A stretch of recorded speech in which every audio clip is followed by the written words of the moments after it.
I never yet heard of a useless thing that was not ground out of existence by evolution sooner or later. Did you? And pain gets needless. Then I am a religious man, Pendrick, as every sane man must be.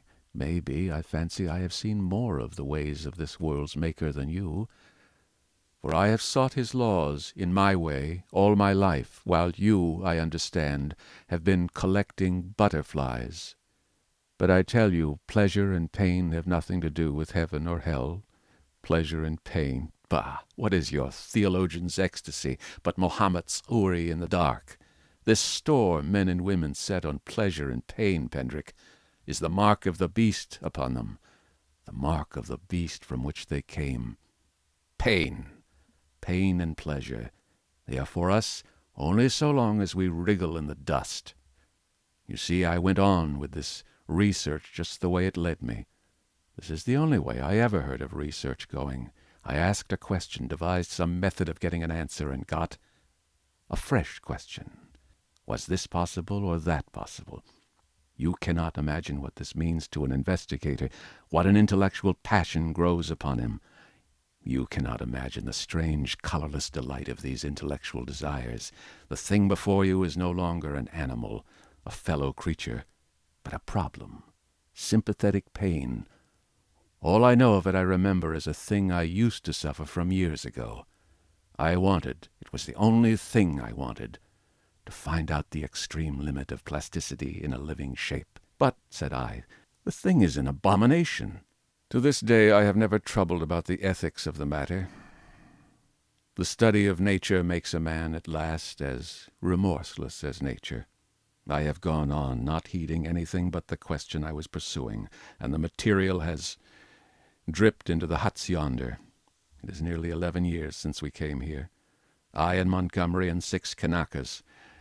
I remember the green stillness of the island and the empty ocean about us, as though it was yesterday. The place seemed waiting for me. The stores were landed and the house was built. The Kanakas founded some huts near the ravine. I went to work here upon what I had brought with me. There were some disagreeable things that happened at first. I began with a sheep and killed it after a day and a half by a slip of the scalpel. I took another sheep and made a thing of pain and fear and left it bound up to heal. It looked quite human to me when I had finished it, but when I went to it I was discontented with it. It remembered me and was terrified beyond imagination, and it had no more than the wits of a sheep. The more I looked at it, the clumsier it seemed, until at last I put the monster out of its misery. These animals without courage, these fear-haunted, pain-driven things, without a spark of pugnacious energy to face torment, they're no good for man-making.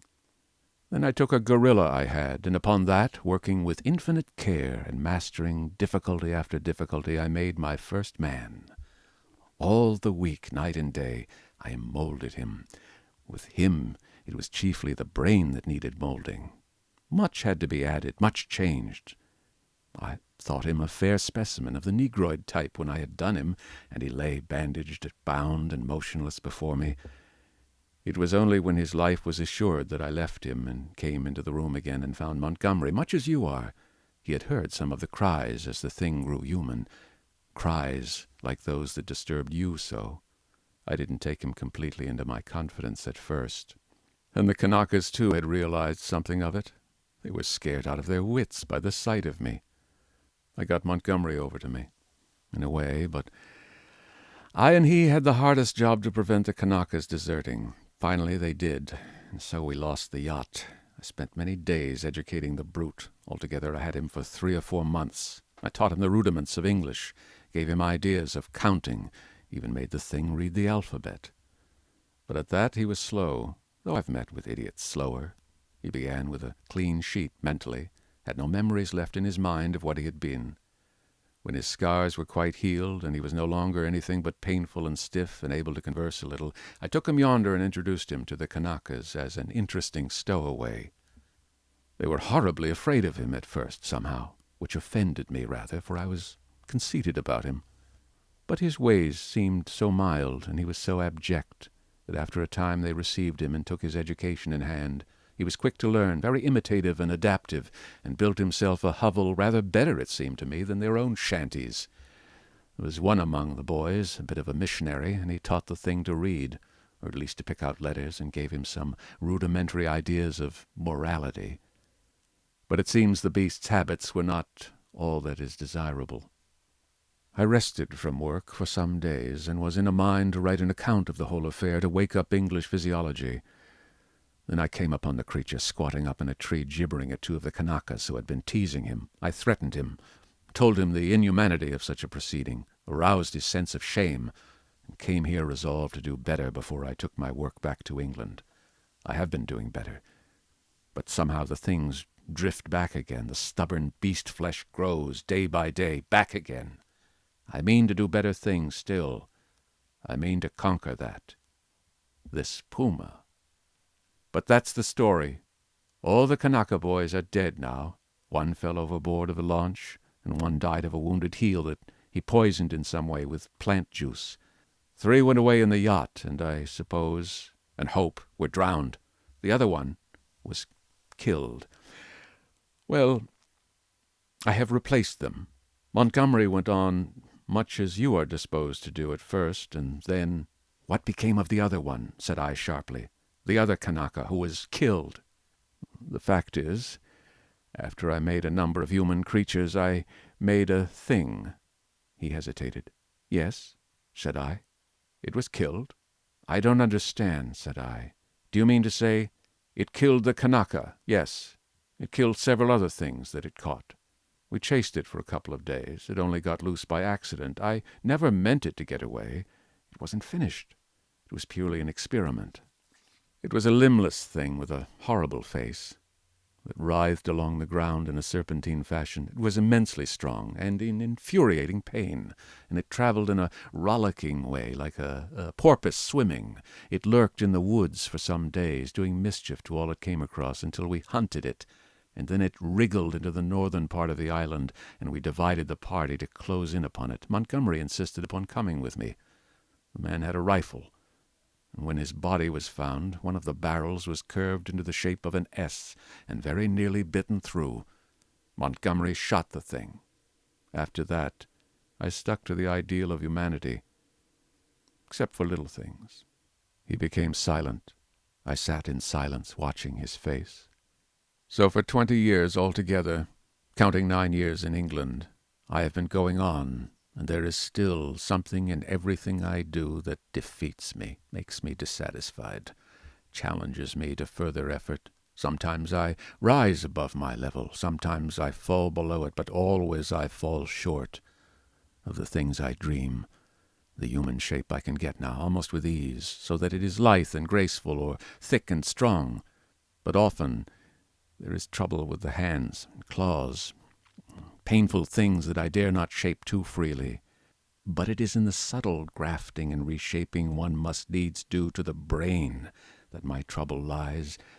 The intelligence is often oddly low, with unaccountable blank ends, unexpected gaps, and least satisfactory of all is something that I cannot touch somewhere.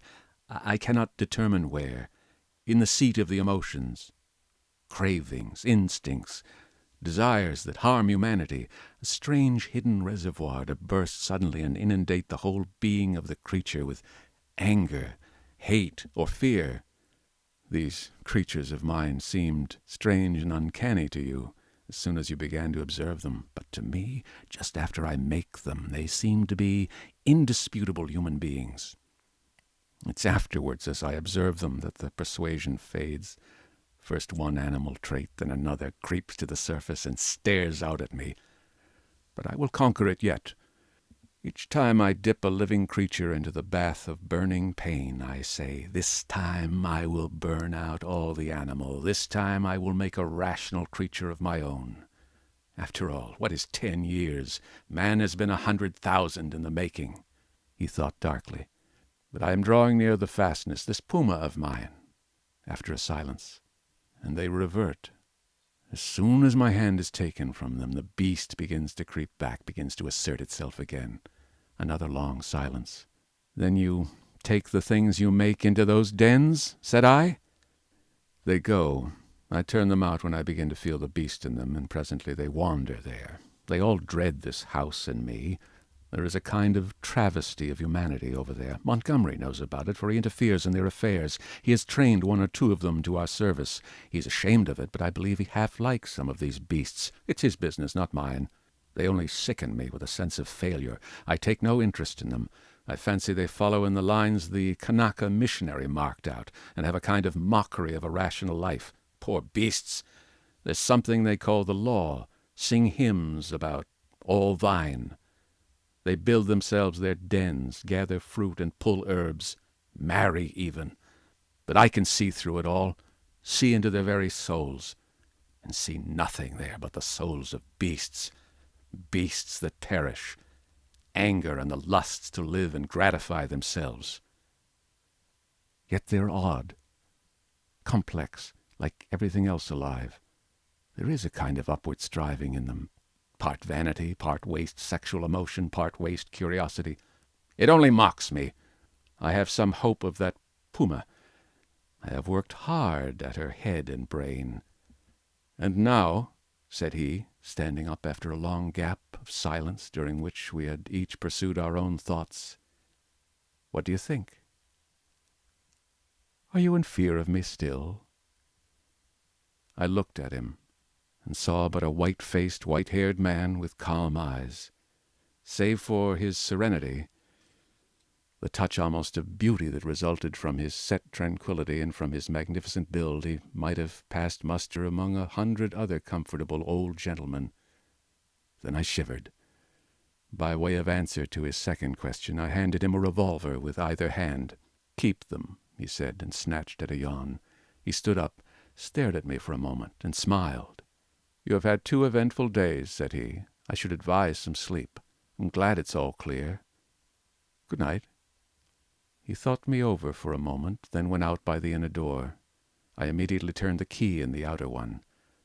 I sat down again, sat for a time in a kind of stagnant mood, so weary, emotionally, mentally, and physically, that I could not think beyond the point at which he had left me.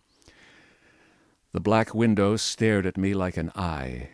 At last, with an effort, I put out the lamp and got into the hammock. Very soon I was asleep.